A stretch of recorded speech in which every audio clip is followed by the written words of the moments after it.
Welcome to தூக்குச்செடி channel. இன்னைக்கு அமாவாசை. வீட்டில் சாதம், சாம்பார், மோர் எல்லாமே ரெடியா இருக்கு. ஆனா அந்த பிளேட் கம்ப்ளீட் பண்ண ஒரு பொரியல் தேவையில்லையா? அதுக்கு தான் நம்ம உருளைக்கிழங்கு மசாலா பொரியல் எப்படி பண்ணலாம்னு சொல்லிட்டு பார்க்கலாம் வாங்க. ஒரு கடை எடுத்து தேவையான அளவுக்கு எண்ணெய் சேர்த்துக்கிறேன். எண்ணெய் நல்லா சூடானதும் கடுகு சேர்த்துக்கலாம். கடுகு பொரிஞ்சதும் சீரகமும் சேர்த்துக்கலாம். இப்போ வெங்காயமும் கருவேப்பிலை சேர்த்துட்டு நல்லா வதக்கி விட்டுக்கலாம். 1 டேபிள் ஸ்பூன் அளவுக்கு இஞ்சி பூண்டு விழுது சேர்த்துக்கலாம். சேர்த்துட்டு நல்லா வதக்கி விடலாம். வெங்காயம் நல்லா வதங்கினதும் தக்காளி சேர்த்துட்டு நல்லா வதக்கி விட்டுக்கலாம்.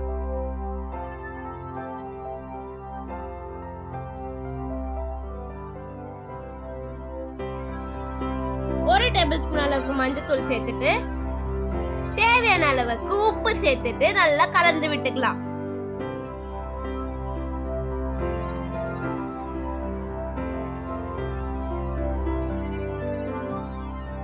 இப்போ நான் 5 விசில் வர வரைக்கும் உருளைக்கிழங்கு நல்லா வேக வச்சு தோல் உரிச்சு எடுத்துக்கிறேன்.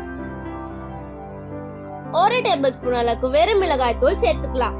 1 டேபிள் ஸ்பூன் அளவுக்கு தனியா தூள் சேர்த்துக்கலாம். சேர்த்துட்டு நல்லா கலந்து விட்டுக்கோங்க.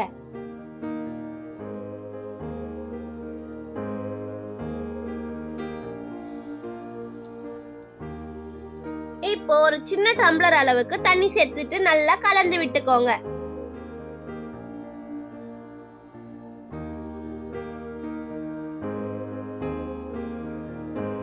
மசாலா வாசம் போற வரைக்கும் இந்த அளவுக்கு நல்லா கொதி வர விடுங்க.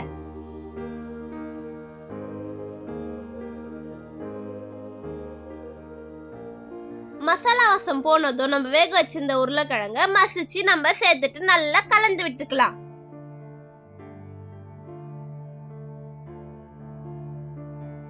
ஒரு நிமிஷம் வரைக்கும் மசாலா உருளைக்கிழங்குல படுற அளவுக்கு நல்லா கலந்து விட்டுட்டு கொத்தமல்லி தூவிட்டு ஸ்டவ் ஆஃப் பண்ணிக்கலாம். மசாலா உருளைக்கிழங்கு பொரியல் ரெடி. நீங்களும் நம்ம வீட்டுல செஞ்சு பார்த்துட்டு எப்படி இருக்குன்னு சொல்லிட்டு கமெண்ட்ல சொல்லுங்க. இந்த ரெசிபி உங்களுக்கு ரொம்ப பிடிச்சிருந்தா லைக் பண்ணிட்டு உங்க ஃப்ரெண்ட்ஸுக்கு ஷேர் பண்ணிட்டு மறக்காம சப்ஸ்கிரைப் பண்ணிட்டு பக்கத்துல இருக்க பெல் பட்டனை அழுத்திடுங்க. அப்பதான் தினம் அப்லோட் பண்ற வீடியோஸை நீங்க மிஸ் பண்ணாம பார்க்க முடியும். பாய், அடுத்த வீடியோல பார்க்கலாம்.